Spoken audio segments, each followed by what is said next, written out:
Hi learners, ഏവർക്കും നമസ്കാരം. ഐപ്രസ് സൊല്യൂഷന്റെ പുതിയൊരു ക്ലാസ്സിലേക്ക് ഏവർക്കും സ്നേഹം നിറഞ്ഞ സ്വാഗതം.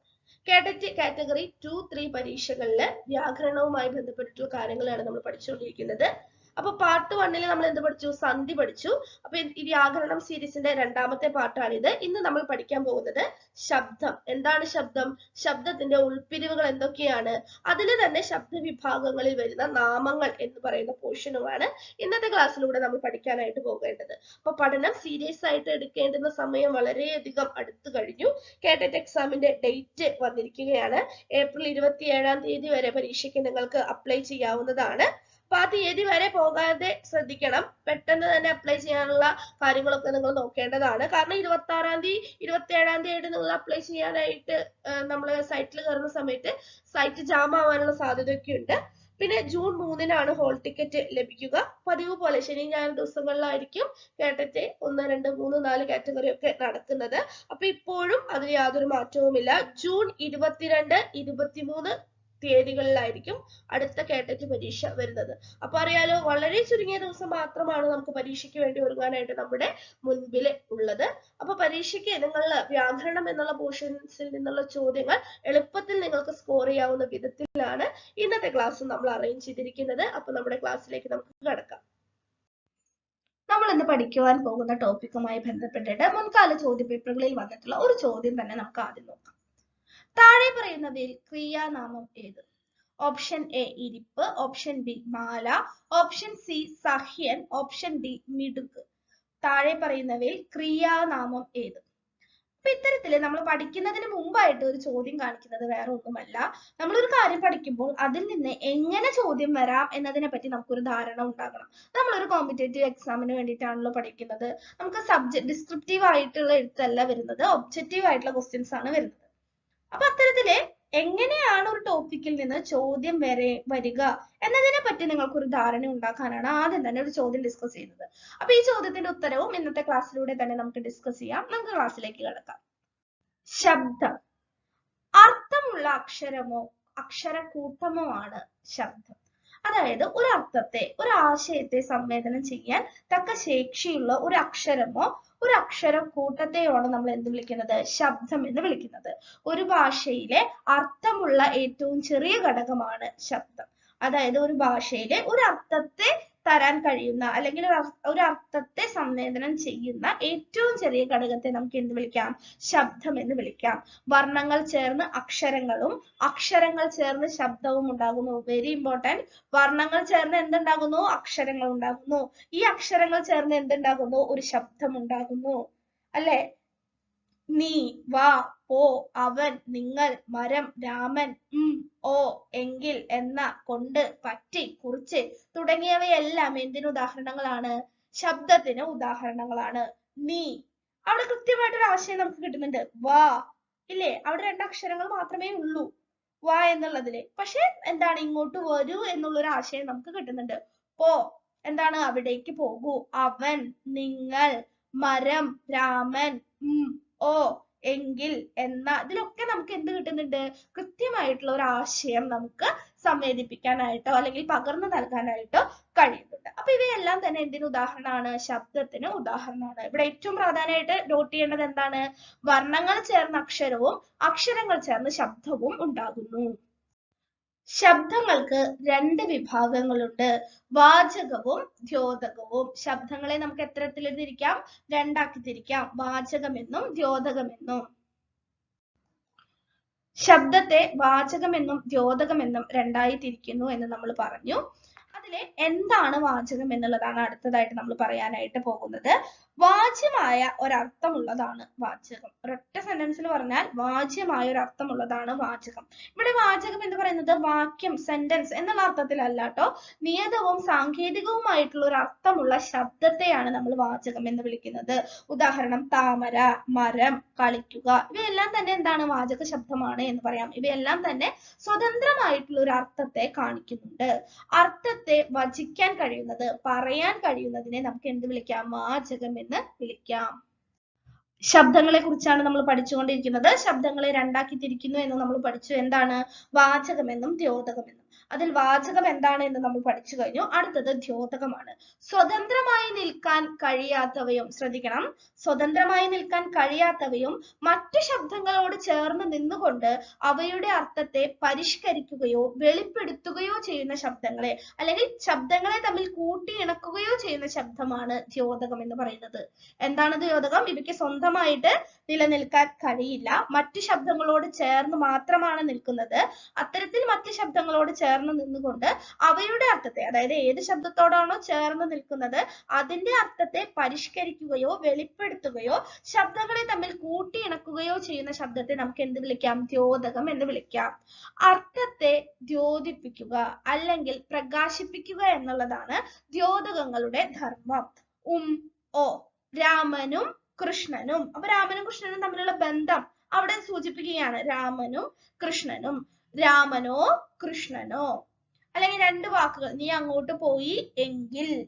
എങ്കിൽ എന്ന് പറഞ്ഞിട്ട് നമ്മൾ അടുത്ത് തന്നെ ഒരു സെന്റൻസ് പറയും. അപ്പൊ ആദ്യത്തെ കാര്യത്തെയും രണ്ടാമത്തെ കാര്യത്തെയും കൂട്ടിയിണക്കുന്നതാണ് എങ്കിൽ എന്നുള്ളത്.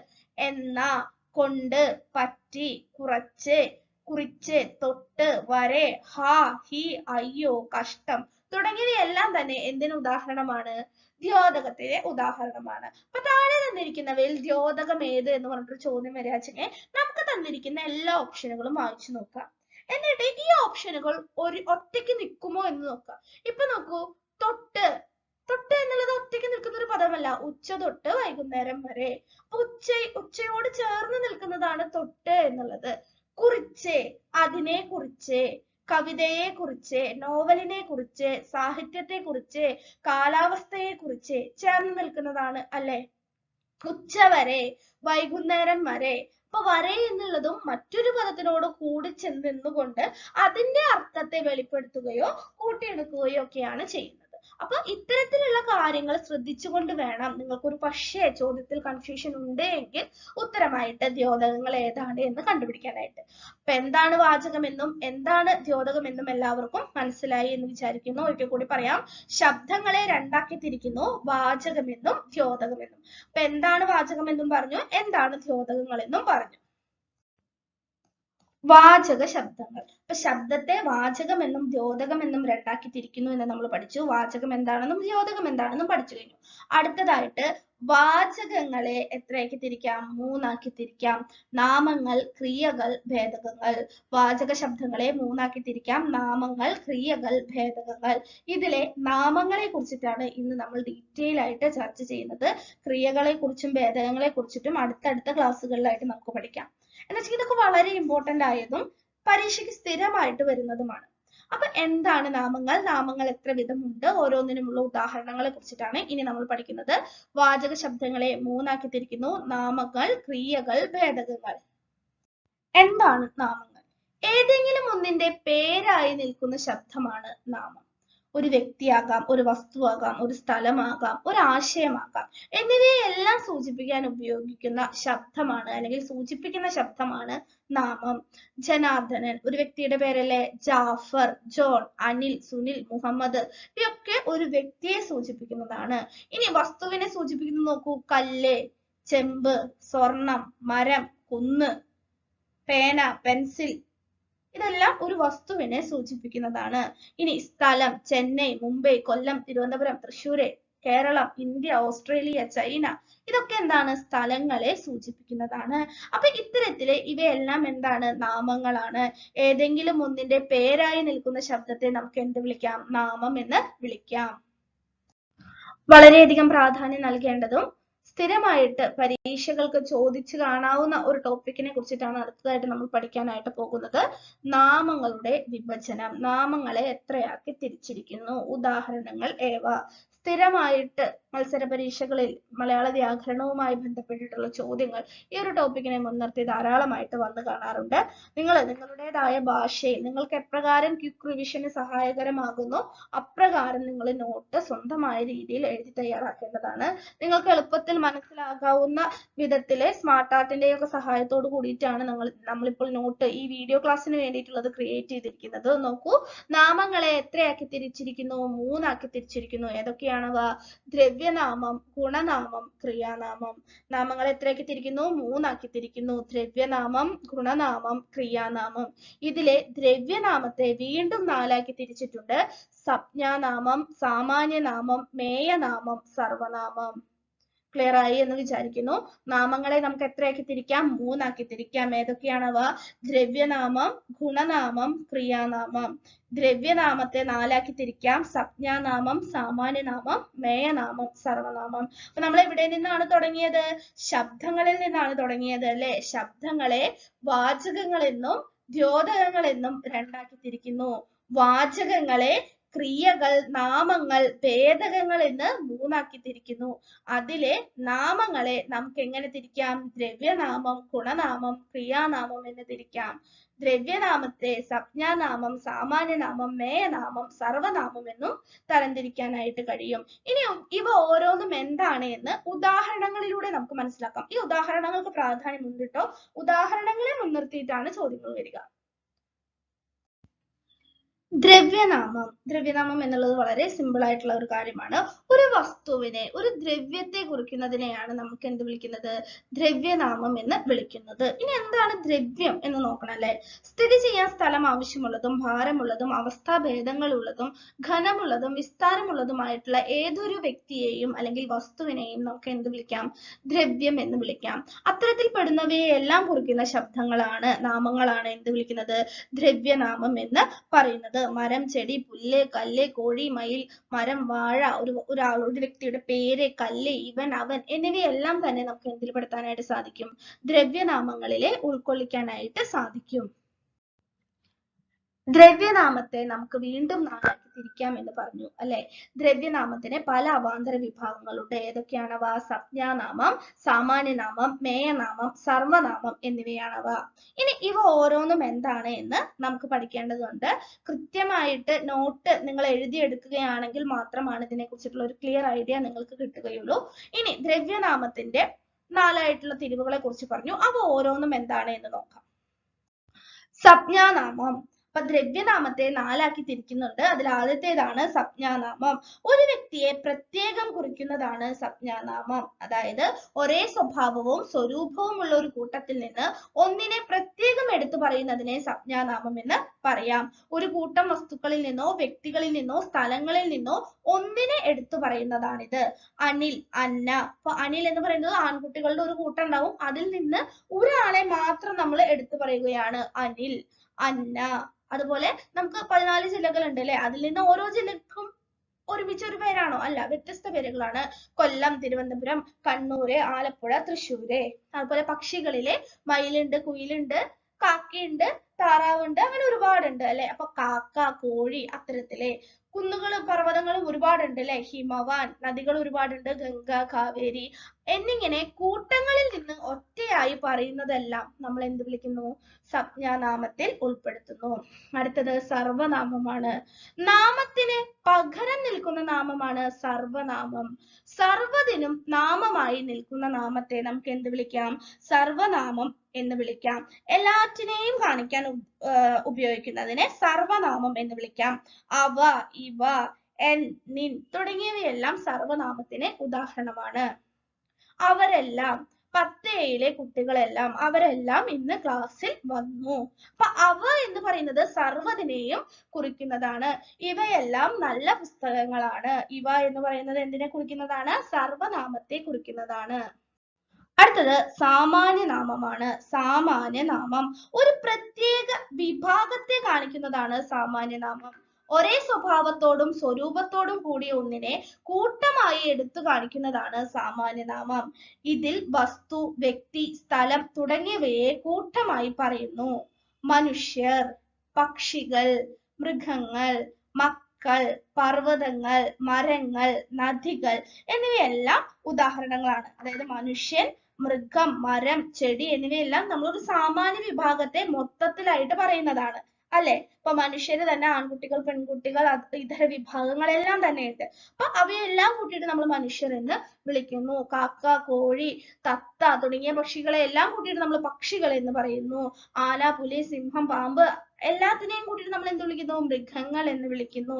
മക്കൾ, പർവ്വതങ്ങൾ, മരങ്ങൾ, നദികൾ എന്നിങ്ങനെ ഒരേ സ്വഭാവത്തോടും സ്വരൂപത്തോടും കൂടിയ ഒന്നിനെ കൂട്ടമായി എടുത്തു കാണിക്കുന്നവയാണ് സാമാന്യനാമം എന്ന് പറയുന്നത്.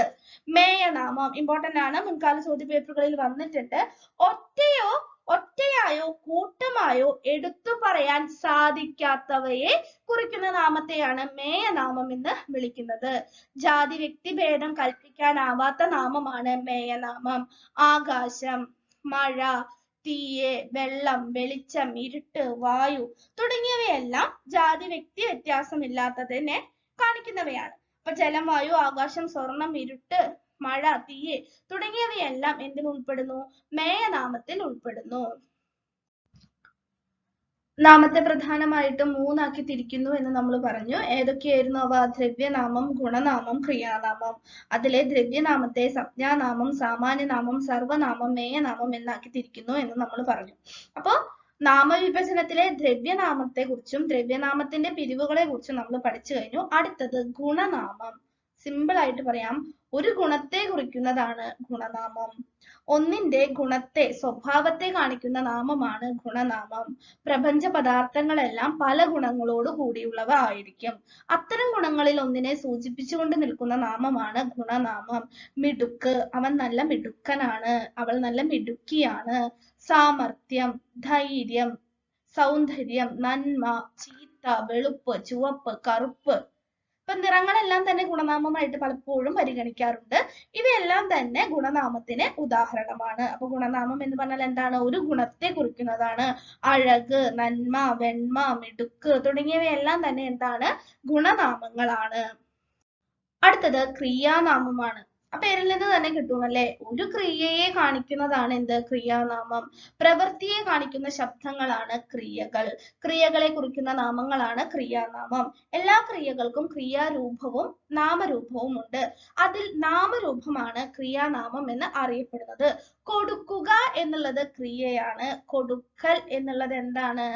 നാമമാണ്. കൊടുക്കൽ, വാങ്ങൽ, കരുതൽ, നടപ്പ്, ഇരിപ്പ്, മുറിവ്, ചതവ്, വീഴ്ച, പെയ്ത്ത്, കൊയ്ത്ത്, നടത്തം, കണ്ടുപിടുത്തം, പഠിത്തം തുടങ്ങിയവയെല്ലാം തന്നെ ക്രിയാനാമങ്ങൾക്ക് ഉദാഹരണങ്ങളാണ്. കൃത്യമായിട്ട് ഉദാഹരണങ്ങൾ മനസ്സിലാക്കി പഠിക്കുന്നത് പരീക്ഷയ്ക്ക് ഇത്തരത്തിലുള്ള ചോദ്യങ്ങൾ വന്നാൽ പെട്ടെന്ന് ഉത്തരം കണ്ടെത്താനായിട്ട് നമ്മെ സഹായിക്കും. അപ്പൊ നാമങ്ങൾ എന്തൊക്കെയാണ്, നാമങ്ങളുടെ വിഭജനങ്ങൾ ഏതൊക്കെയാണ്, ഓരോന്നിനുമുള്ള ഉദാഹരണങ്ങൾ നമ്മൾ പഠിച്ചു കഴിഞ്ഞു. നാമങ്ങളുമായി ബന്ധപ്പെട്ടിട്ട് മുൻകാല ചോദ്യപേപ്പറുകളിൽ വന്നിട്ടുള്ള ചോദ്യങ്ങൾ നമുക്ക് ഡിസ്കസ് ചെയ്യാം. അപ്പൊ ഇന്നത്തെ ക്ലാസ് തുടങ്ങുന്നതിന് മുമ്പായിട്ട് നമ്മളൊരു ചോദ്യം കണ്ടു അല്ലെ? താഴെ പറയുന്നവയിൽ ക്രിയാനാമം ഏത്? അപ്പൊ ക്രിയാനാമം എന്താണ് എന്ന് നമ്മൾ പറഞ്ഞു. ഒരു പ്രവൃത്തിയെ, ഒരു ക്രിയയെ കുറിക്കുന്ന നാമത്തെ ക്രിയാനാമം എന്ന് നമുക്ക് പറയാം. അപ്പൊ A, B, C, D എന്നിവയിൽ ഒരു ക്രിയ, പ്രവൃത്തിയെ കുറിക്കുന്നത് ഏതാണ്? ഓപ്ഷൻ എ ആണ് അല്ലെ? ഇരിപ്പ്. അപ്പൊ താഴെ പറയുന്നതിൽ ക്രിയാനാമം ഏതാണ്? ഇരിപ്പാണ്. ഓപ്ഷൻ എ ഇരിപ്പ് എന്നുള്ളതാണ് ശരിയായിട്ടുള്ള ഉത്തരം. ഇന്ന് നമ്മൾ നാമങ്ങളെ കുറിച്ചിട്ടാണ് പഠിച്ചത്. ഇന്ന് നമ്മൾ പഠിച്ച കാര്യങ്ങളിൽ നിന്ന് എന്തെല്ലാം കാര്യങ്ങൾ നിങ്ങൾക്ക് ഓർമ്മയുണ്ട്, മനസ്സിലായി എന്ന് ടെസ്റ്റ് ചെയ്യാൻ വേണ്ടിയിട്ട് മുൻകാല ചോദ്യപേപ്പറിലെ ഒരു ചോദ്യം നോക്കാം. വളരെ സിമ്പിൾ ആയിട്ടുള്ള ചോദ്യമാണ് കേട്ടോ. മേയനാമം ക്വസ്റ്റ്യൻ മാർക്ക്, അത്രേ ഉള്ളൂ. മേയനാമം താഴെ തന്നിരിക്കുന്നവയിൽ ഏതാണ് എന്നുള്ളതാണ് ചോദ്യം. ഓപ്ഷൻ എ ഒരേ സ്വഭാവവും സ്വരൂപവും ഉള്ള കൂട്ടത്തിൽ നിന്ന് ഒന്നിനെ പ്രത്യേകം എടുത്തു പറയുന്നത്. ഓപ്ഷൻ ബി ഒറ്റയായോ കൂട്ടമായോ എടുത്തു പറയാൻ സാധിക്കാത്തവയെ കുറിക്കുന്ന നാമം. ഓപ്ഷൻ സി നാമത്തിന് പകരം നിൽക്കുന്ന നാമം. ഓപ്ഷൻ ഡി ഒരേ സ്വഭാവത്തോടും സ്വരൂപത്തോടും കൂടിയ ഒന്നിനെ കൂട്ടമായി എടുത്തു കാണിക്കുന്നത്. അപ്പൊ ഇതിൽ ഏതാണ് മേയനാമം? ഒന്ന് ആലോചിച്ച് നോക്കി എല്ലാവരും. എന്താണ് മേയനാമം എന്ന് നമ്മൾ പഠിച്ചിരുന്നു അല്ലെ? അപ്പോൾ മേയനാമം എന്ന് പറയുന്നത് ഏതാണ്? ഓപ്ഷൻ ബിയിൽ സൂചിപ്പിച്ചിരിക്കുന്നതാണ് അല്ലെ? മേയനാമം എന്ന് പറഞ്ഞാൽ എന്താണ്? ഒറ്റയായോ കൂട്ടമായോ എടുത്തു പറയാൻ സാധിക്കാത്തവയെ കുറിക്കുന്ന നാമമാണ് മേയനാമം. മേയനാമത്തിന് ഉദാഹരണം എന്തൊക്കെയാ നമ്മൾ പറഞ്ഞത്? ജാതി വ്യക്തി വ്യത്യാസമില്ലാത്തവയെ കാണിക്കാൻ ഉപയോഗിക്കുന്നതാണ് മേയനാമം എന്ന് നമ്മൾ പറഞ്ഞു. ഉദാഹരണമായിട്ട് ജലം, വായു, ആകാശം, സ്വർണം, തീയ്, മഴ എന്നിവയെല്ലാം എന്താണ്? മേയനാമമാണ് എന്ന് നമ്മൾ പറഞ്ഞു. ഇനി ബാക്കിയുള്ള ഓപ്ഷൻസ് നമുക്ക് നോക്കാം അല്ലെ? ഓപ്ഷൻ എ നോക്കൂ. ഒരേ സ്വഭാവവും സ്വരൂപവും ഉള്ള ഒരു കൂട്ടത്തിൽ നിന്ന് ഒന്നിനെ പ്രത്യേകം എടുത്തു പറയുന്നതാണ്. എന്താണത്? സംജ്ഞാനാമമാണ് അല്ലെ? രാമൻ, കൃഷ്ണൻ, രാധ തുടങ്ങിയവയെല്ലാം സംജ്ഞാനാമങ്ങൾക്ക് ഉദാഹരണമാണ് എന്ന് നമ്മൾ പറഞ്ഞു. ഇനി ഓപ്ഷൻ സി എന്താണ്? നാമത്തിന് പകരം നിൽക്കുന്ന കുറിക്കുന്ന നാമമാണ് എന്ത്? സർവനാമം. എല്ലാറ്റിനെയും കുറിക്കുന്ന നാമമാണ് സർവനാമം. അവ, ഇവ, എവ, എൻ, നിൻ എന്നുള്ളതെല്ലാം സർവനാമമാണ് എന്ന് നമ്മൾ പറഞ്ഞു. ഓപ്ഷൻ ഡി എന്തിനെ കുറിക്കുന്നതാണ്? നോക്കൂ, ഒരേ സ്വഭാവത്തോടും സ്വരൂപത്തോടും കൂടിയ ഒന്നിനെ കൂട്ടമായി എടുത്തു കാണിക്കുന്നതാണ് അല്ലെ? കൂട്ടമായിട്ട് എടുത്തു കാണിക്കുന്നത്, ഒരു പ്രത്യേക വിഭാഗത്തെ, ഗ്രൂപ്പിനെ എടുത്തു കാണിക്കുന്നതാണ് സാമാന്യനാമം. മനുഷ്യൻ, മൃഗം, മരം, ചെടി, പർവ്വതം തുടങ്ങിയവയെല്ലാം എന്താണ്? എന്ത് നാമമാണ്? സാമാന്യനാമമാണ്. അപ്പൊ നമുക്ക് തന്നിരിക്കുന്ന ചോദ്യത്തിന്റെ ഉത്തരം എന്താണ്? ഓപ്ഷൻ ബി ആണ്. മറ്റൊരു ചോദ്യം നമുക്ക് നോക്കാം. മിടുക്ക് ഏത് നാമവിഭാഗത്തിൽ ഉൾപ്പെടുന്നു? ഓപ്ഷൻ എ ക്രിയാനാമം, ഓപ്ഷൻ ബി മേയനാമം, ഓപ്ഷൻ സി ഗുണനാമം, ഓപ്ഷൻ ഡി സാമാന്യനാമം. മിടുക്ക് എന്നത് ഏത് നാമവിഭാഗത്തിൽ ഉൾപ്പെടുന്നു? സിമ്പിൾ ആയിട്ടുള്ള ഒരു ചോദ്യമാണ്. മിടുക്ക് എന്നത് എന്തിനെ കുറിക്കുന്നതാണ് എന്ന് ആലോചിച്ചാൽ തന്നെ നമുക്ക് ഇതിന്റെ ഉത്തരം കിട്ടും. ഓപ്ഷൻ ഡി ആണ് അല്ലെ ശരിയായിട്ടുള്ള ഉത്തരം. മിടുക്ക് എന്നുള്ളത് ഒരു വ്യക്തിയുടെ ഒരു ഗുണത്തെ കുറിക്കുന്നതാണ്. അപ്പോ മിടുക്ക് എന്നത് ഏത് നാമവിഭാഗത്തിൽ ഉൾപ്പെടുന്നു? ഗുണനാമത്തിലാണ് ഉൾപ്പെടുന്നത്. അപ്പൊ ഓപ്ഷൻ സി ആണ് ശരിയായിട്ടുള്ള ഉത്തരം. ഇന്നത്തെ ക്ലാസ് എല്ലാവർക്കും ഉപകാരപ്രദമായി എന്ന് കരുതുന്നു. Thank you learners.